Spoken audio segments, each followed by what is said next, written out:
Hello बच्चों, let's read the question. The question is fill in the blanks.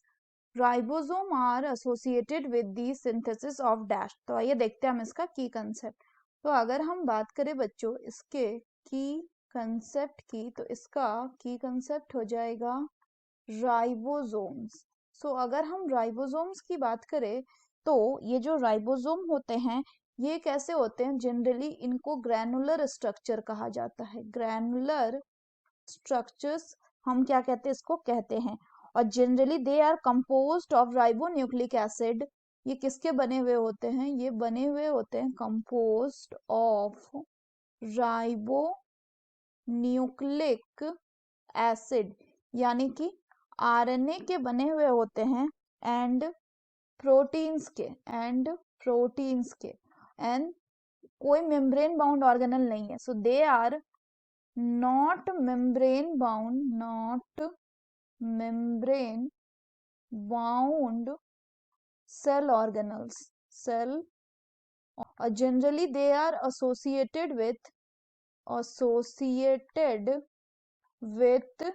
protein synthesis. इनको हम associate करते हैं किससे?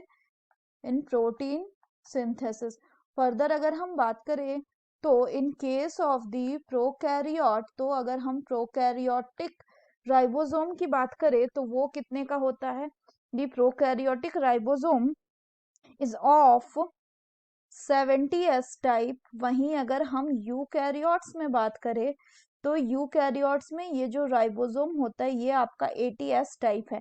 और इसके दो सब यूनिट्स होते हैं जो कि हम इस फिगर में देख पा रहे हैं, जिसमें अगर हम बात करें तो एक सब यूनिट को हम कहते हैं क्या? दिस इज द लार्ज सब यूनिट